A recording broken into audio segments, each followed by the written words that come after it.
Welcome to the Jimbo No Show. This is the first show of September the 16th. Tonight I have Harry Ezell the third with me. Hello, everybody. So, tell everybody what you've been up to, Harry, since we haven't seen a couple of shows lately. Oh, lately I've been working on my golf game, doing a little movie watching, and just hanging out here in Atlanta. How about That yourself, Jimbo? that is not really golf that we call what we do in Atlanta. That is practice. Are we talking about practice? Yeah, practice. Top Golf. If you have Top Golf near y'all need to try that out. That's a real nice place. Very excellent place. Excellent place to go. Me, I've been just working lately. That's basically it. Working and watching football like we supposed to do. So you want to start college first or NFL? Let's go ahead and talk about these college games, man. What's on our slate? Oh, actually, I got something I want to talk about. Okay, go ahead. On college football, this whole targeting rule and how they're throwing players out left and right for targeting. Now, it's to my understanding that the targeting rule is any defensive player that launches himself towards an offensive player or any helmet-to-helmet or helmet-to-head contact is considered to be targeting. That's correct. Is that correct? That's so correct. In the Florida State, who were they playing? Oh my goodness! Florida State versus was it Florida Central? I think it's South Florida. Florida State versus South Florida. There was a targeting call that happened, and the player got thrown out. Where the player, in my opinion, he goes to wrap the guy up, and he's aiming for his sternum, but when he puts his shoulder into his sternum, his head is above his shoulder, and since the guy ducked his head down, their helmets clicked. And he got thrown out of the game for targeting. So I don't understand how you want these guys to tackle in college game if you tell them to lead with the shoulder when the head is in front of the shoulder. So how are you now supposed to tackle? That sounds like a good hit to me, but they got to change that rule. I mean, if the guy tucks down, I mean, you're going to have helmet to helmet sometimes. Yeah, and the same thing happened in the Georgia Vanderbilt game. But the player didn't get thrown out. It was the Georgia player tackling a Vanderbilt player, and he did the same thing. But his was more of like the front of his face mask and the front of the offensive guy's face mask. They hit each other.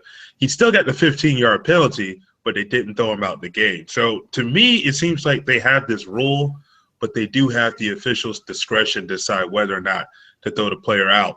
But there is another sequential rule to it that if you get 2 targeting flags thrown against you, you're thrown out of the game automatically. So I haven't heard about that one. Yeah, they're trying to protect the players. They're trying to actually limit the helmet-to-helmet contact that there is. But, in a fast-paced game of football, when things happen in the snap of a finger, it's going to be hard to actually prevent that to happen. So it's just going to be interesting to see how it folds out throughout this season. Yeah, I agree with you because you can't eliminate the helmet to helmet. I mean, some of it can be eliminated, but some of it can't be eliminated. Yeah. So which game are we going to talk about first? Let's go ahead and talk about the Carolina-Kentucky game first. Yeah. So last week, Carolina played UNC. And they did a great job. A great job against UNC in the second half. Their first half defense was terrible. Same thing in the Kentucky game. They did a great job at their defense in the second half. That first half defense gave up 24 points. Eventually, that was the Achilles heel because they shut them out in the second half, just like they shut out UNC in the second half. No, so if we could just say what? 2 points. 2 points? Yeah. They did? Oh, okay. 26-22. 26-22? Oh. It's just I don't understand it. Oh yeah, they did. They returned a 2-point conversion. A 2-point conversion back, yeah. Well, that's really not the defense. That was the offense giving up those 2 points. So yeah, it's just to me, I can't wrap my head around it. Like, what's going on with these guys? Why can't they put together a full game? I seen both of the games. I agree with y'all. Somebody in the coaching staff light a firework underneath the defense ass on the second quarter Kentucky game because they came out ready. I don't know what they did in the first quarter, but second quarter they came out ready to hit. Yeah, they did. We got Georgia next week. If our second half defense shows up against Georgia, we have a chance. Yeah. If they try to play from behind again, it's going to be like a slaughter. It's not going to be tough. It's going to be terrible. It's going to be. I'm just going to hang my head in shame because it's not going to be pretty. It all depends on what your defense do in the first quarter and the second quarter. Yeah. Because that's what they struggled at the first two games I saw. Yeah, and they showed Lorenzo Ward on the sideline, who was that defensive coordinator last year. I thought they fired him. I don't know why he's back.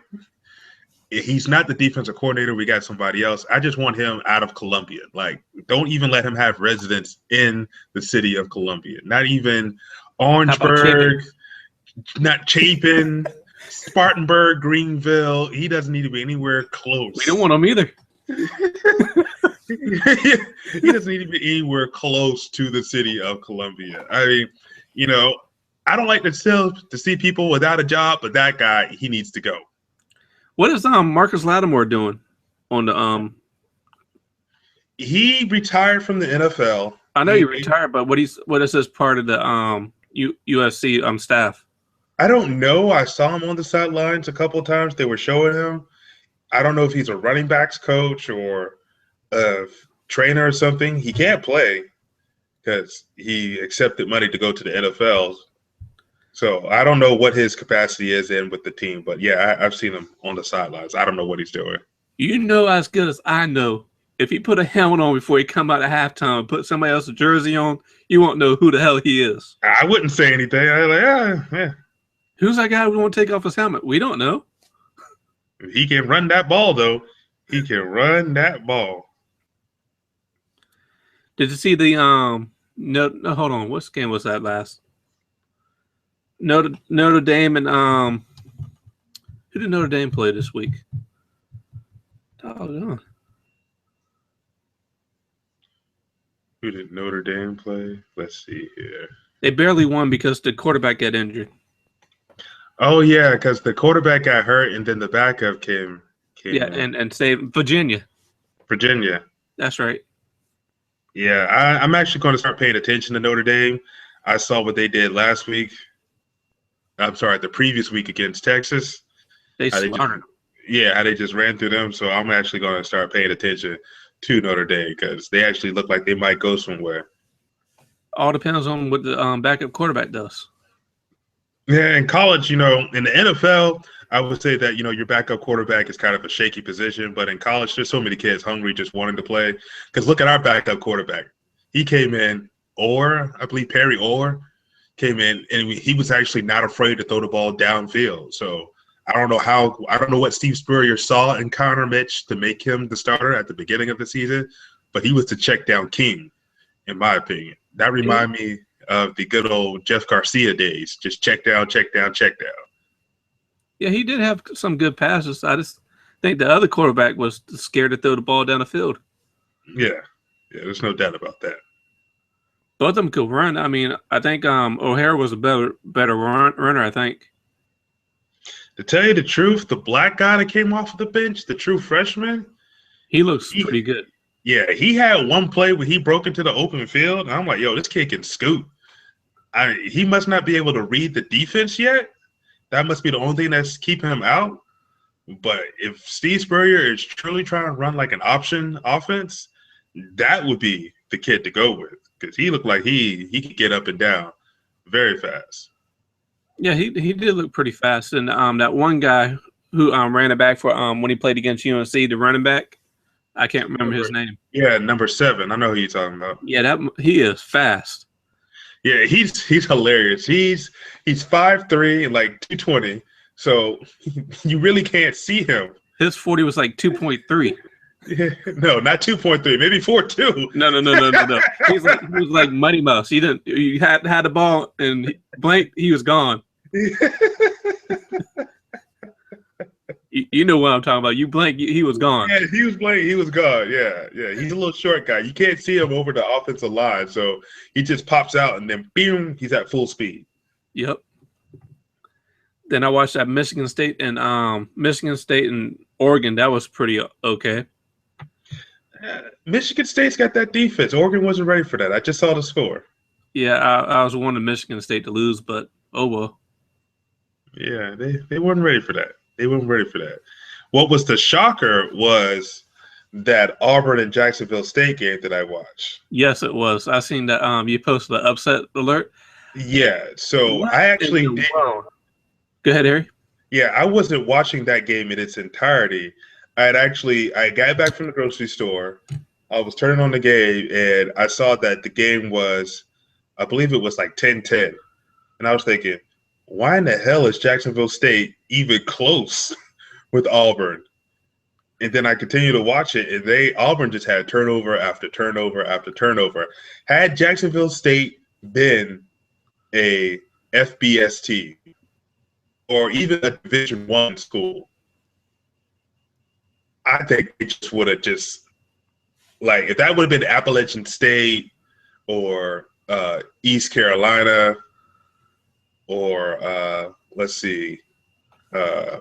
Utah, one of those. They would have lost. Oh, they would have got destroyed.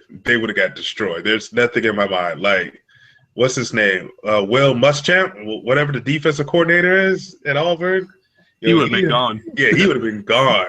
Yeah, because it wasn't like they were throwing the ball all over the place. They were lining up in the option, which Auburn runs themselves, and just running it down their throat. Just running it right down their throat. I'm just like, okay, so your defensive line isn't getting it done. You need to put some more guys in the box because guess what? They're getting ready to run it again. And sure enough, they were running left, running right, up the middle. Run it left, run it right, up the middle. Get a little tricky, run it right, run it up the middle, run it left. It was just run, pass. I was like, yo. My question is, how can you not have your defense ready for that when your offense run the same plays? That's a great question. I think that they might have been looking ahead to the LSU game, which is going to be it looks like it might be a slaughter for Auburn coming up if that's how their defense is going to play. So, these big schools from the power conferences and the SEC just look completely terrible in the first 2 weeks of the season. They're thinking about their conference schedules or their games against major opponents, and they're just looking at these little small schools as tune-up games. And as you can see, these small schools or programs are getting better because they're taking on these big powerhouses, getting millions of dollars, and they're using it for recruiting purposes, using it for equipment, using it for training rooms, using it to hire coaches. And they're getting now players that were told you're not good enough to play at these big schools. So all these kids have chips on their shoulders and they're trying to prove themselves. So, it's these little small schools, they're coming to play. It's no longer you can schedule these little small schools, beat up all them, and get your team ready. Nah, they're shocking people like Toledo did to Arkansas, like Appalachian State did Michigan a couple back in 2007, like East Carolina. I don't think anybody schedules East Carolina anymore because I know South Carolina took them off their schedule. Because they almost beat y'all. Yeah, they put up like 35. We had to put up 40-something. Yeah. Yeah. There's no doubt. I remember that. Florida almost got beaten by East Carolina. Yeah, so, I would choke that quarterback. I would. He come to that sideline after he fumbled that damn thing, I would have choked his ass. Two hands. Watch the ball. Yeah, we tying this game up, and you're going to decide to fumble the football when we're going to tie the game up? East Carolina is no longer a school that you schedule and be like, yeah, we're just going to beat them. No, Conference USA, they're here to play. No, they are here to play. Yeah. Like I said, East Carolina, that one played against Arkansas. I mean, Toledo. They came to play too. Yeah. So, quick side note here. One of the VPs for my company went to Arkansas, and I asked him, "Can you point to Toledo on a map?" He's like, "What department do you work in?" I don't even work for IHG. I clean up the building. You go to lie. What department you work in? That's called none of your business department. I work in the Nunya.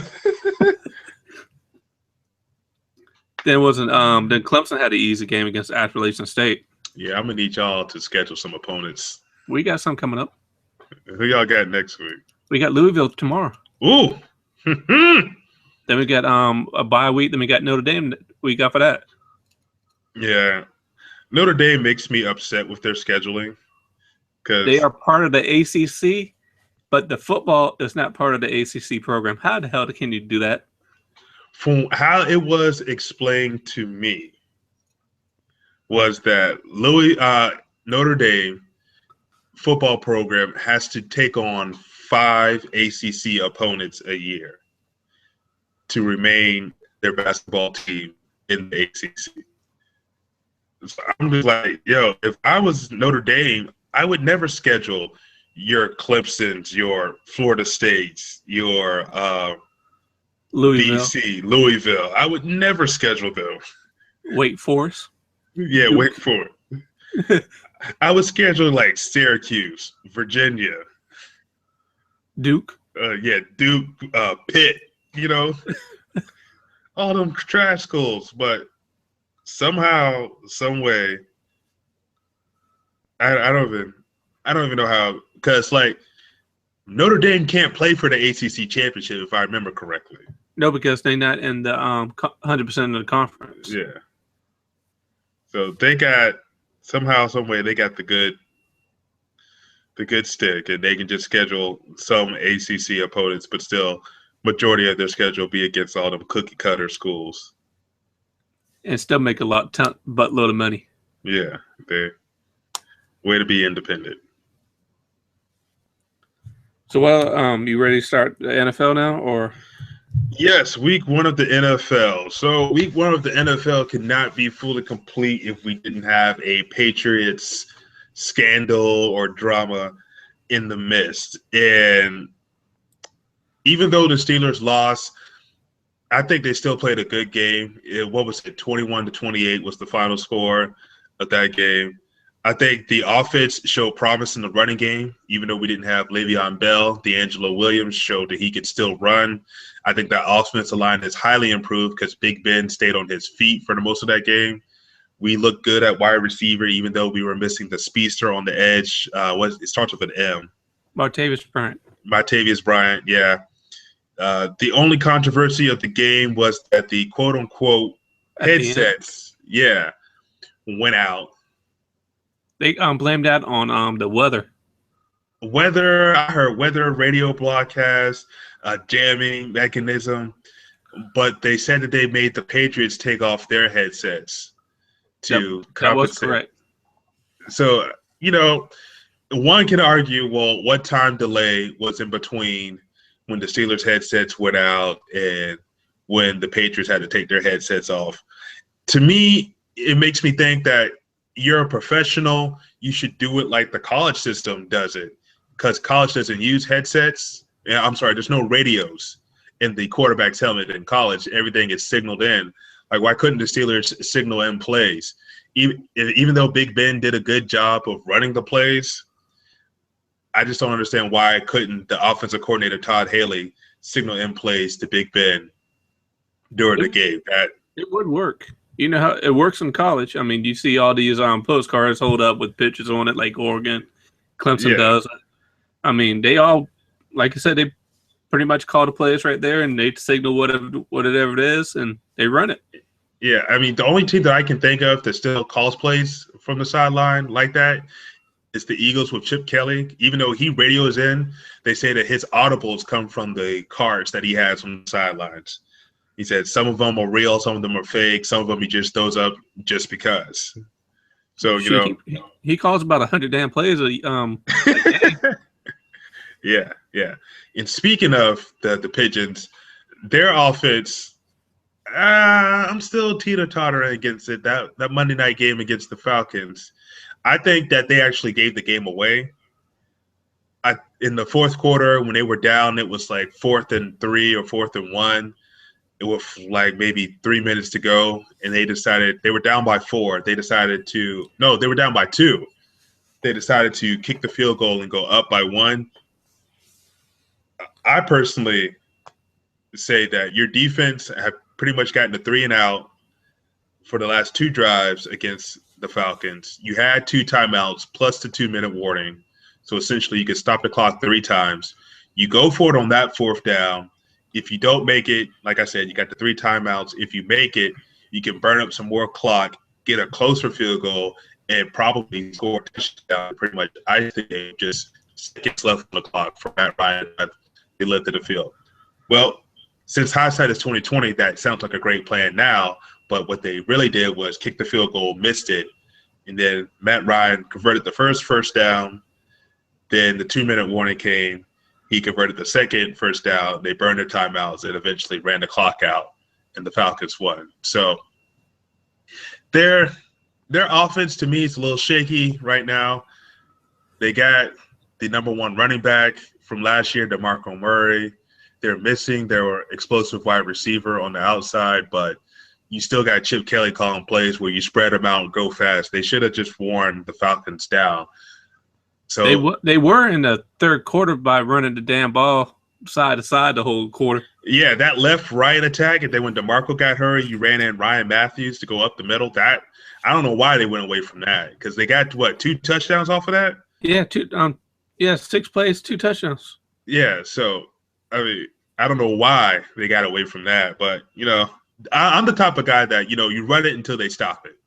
I believe that too. I mean, if you run the same play almost every other one until they know how to stop it, until you just change it. Yeah. So that was kind of disheartening there. I want to talk about that. I didn't watch this game, but the Tennessee Titans and the Tampa Bay Buccaneers. I watched some of that. Showing off Mariota and Jameis Winston. Well, poor Jameis. Rough day for him. Hey, at least he completed his first pass. Yeah, his first pass was for a touchdown too. For the wrong team. For the wrong team, because I saw something on Twitter talking about Mariota. First drive resulted in a touchdown. Jameis Winston first drive also resulted in a touchdown. Too bad it was for the wrong team. I was like, damn, that's kind of messed up. Yeah, kind of messed up there. Kind of messed up. But, so, but the thing with Jameis Winston, his first pass was, I don't know who he was looking at, but you obviously know right when he threw the ball that was a pick 6. Yeah, it's pretty much, you break the play down. He rolled right, threw back left. So basically, if that's not a completed pass or a batted down pass, if it's picked off, there's absolutely nobody on that side of the field who could catch up to a man who's already going full speed the opposite direction that everybody's going. I don't care. I mean, you would probably have to be Deion Sanders in his prime to accelerate fast enough to catch that guy down. So I believe Deion Sanders right now can still accelerate fast enough. Because I think he still holds the fastest 40 for wide receivers. I think at the combine, because they say he ran a 3.9, but I'm like, come on, really? I think he really ran like a 4. I mean, a 4.1, a 4.2. I don't think he ran no 3.9. Come on now. I had to see video evidence of that. Come on now. We're talking about in less than 4 seconds, he could cover 40 yards. Come on now. He might be part Kenya. But that's part cheetah. That's not Kenya. Same country. That's cheetah. Yeah. How about the no one cares about the Carolina Panthers game. That was an easy win. I was surprised about how sorry the Colts look. Yo, the Colts look straight trash. Straight trash. But that's Andrew Luck. He'll get it together. He'll figure it out. But still, they played the Buffalo Bills. Let me tell you something right now. The Buffalo Bills defense, their front four, that line is serious. Their linebacking core is serious. The only place where they are shaky is the secondary, what they got on the edge. But if the quarterback is under duress and always being forced to rush the ball out, it doesn't really matter who you got No, on the I mean, edge. he played pretty good. Tyrod Taylor did. Yeah, Tyrod Taylor did, but the opposing Andrew Luck, he was always under pressure to get that ball out, and that's why the Colts were able. That's why the Colts got beat like they did. Because I think the final score was 14-27. Yes. Because they got a couple of touchdowns in garbage time. Because it was 21-0, if I remember correctly. I think it was, yes. Yeah, because the Buffalo's defense was just in his face the whole entire time. So I'm telling you this right now. The Buffalo's defense is real, and the St. Louis defense is real. 6 sacks and 1 interceptions against Russell Wilson? Yo, the Saints defense is real. Did you say the Saints or the Rams? Yeah, the St. Louis Rams. St. Louis Rams, yeah. Okay, I got you. I know you ain't talking about the damn Aints. No, They got Saints, trash. Saints defense couldn't stop Burke High School. They're just. I would take a little better than that in Somerville right now because South ain't that good. Yeah. The Saints, I mean, they're just. I don't know what's going on with them. They need to get rid of that defensive coordinator like the Dallas did. Yeah, I'm trying. Who was the Rob Ryan was the defensive coordinator at Dallas, wasn't he? Yep, that's not. He had the Saints. Yeah, they. The Raiders, they never gonna have a good season. Man, the Raiders on paper look so good. Amari Cooper from Alabama, Michael Crabtree on the other side. But can they get somebody who could perform with them? Hey, well, Derek Carr is now hurt, who showed promise in the second half of the season. I'm just like, man, the Raiders, I don't know. Because they got killed 33-13. Damn. The Raiders. I'm boy, sorry. I don't know. Get it together. The only game that I thought that was really competitive in week 1 was the Green Bay and Chicago Bears game. That one was back and forth all the way down to the end. Yeah, it was. That was a joy to watch. The shocking game to me was the Ravens and the Broncos game. No offensive touchdowns. I'm thinking, didn't Joe Flacco light it up last year? And any game that Peyton Manning's in, he's going to air it out. But they had no touchdowns. That's almost like a boring fest. It was a defensive struggle. That's one of those games. If you don't love the game of football, you hated to watch that game because it was just pure defense the entire time. I think nobody crossed into the red zone until the third quarter. All right, send out the kicker. Yeah, it was just field goals on field goals, pick six. I think the other one was they're both pick sixes, or was one a fumble recovery? I think one was a fumble recovery. Yeah, because I just the defense of that game. And then what was sad is that the Ravens lost Terrell Suggs for the season on a ruptured Achilles. So if you got the Ravens defense, you might want to rethink some things because their captain, he's out for this year. I think you got the Ravens defense. No, I don't. Let me go ahead and fix that right now. I think you did. Let's go ahead and change that. Let's go ahead and admit it. Did you get it? Hold on. God damn it, I got the Ravens defense. What'd I tell you? Go ahead and change that shit now. I gotta make some adjustments here. I think we both do.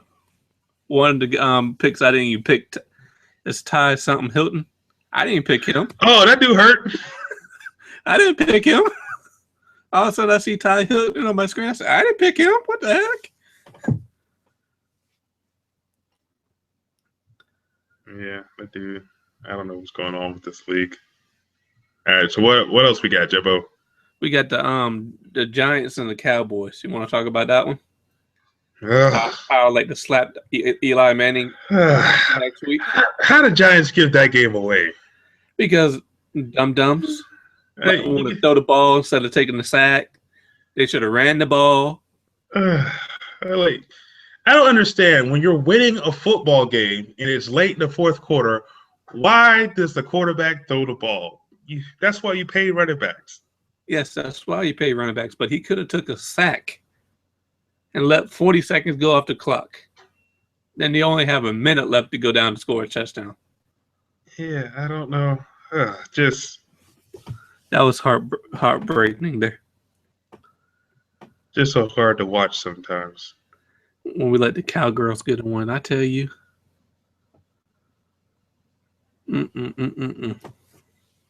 But yeah, Eli Manning and the head coach said it was their fault. I blame the offensive coordinator. No, I blame Eli. You know better than to throw that ball. Yeah, he should have, but the offensive coordinator should have called a run pass instead of a run play instead of a throwing play. Yeah, one would think that, but you never know. That's why they get paid big bucks too, Yeah. So I think that's pretty much all the games that we watched this weekend. Yeah. Except for the Houston's let everybody down, I guess.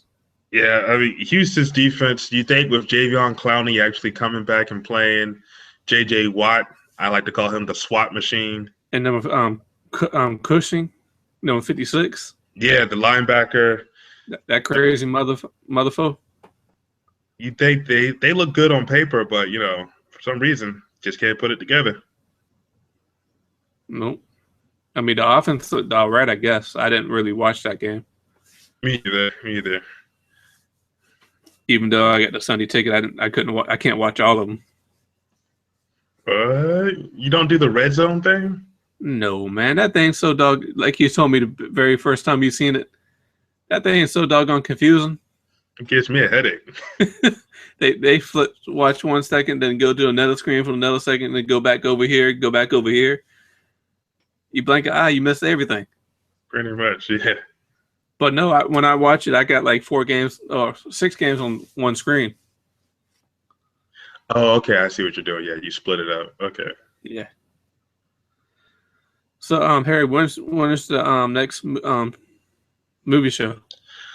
Next movie show. So right now we are on a hiatus because there's just really nothing out there to watch. So go to the Living Room Productions.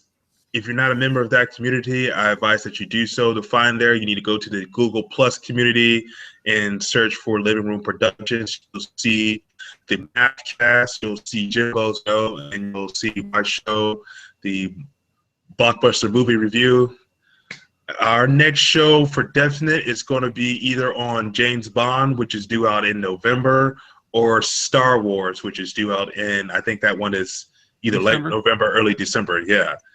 Until then, there's nothing really on the docket that me and my co-host Richard Brown want to watch. So like I said, just join Living Room Productions and stay tuned. True. All right, this is Jimbo Doe Show. We are going to be back next Wednesday. That'll be the 23rd of September to discuss the week 2 of the NFL and week 4 of college, or week 3? Week 3 of college. Until then, peace. Deuces.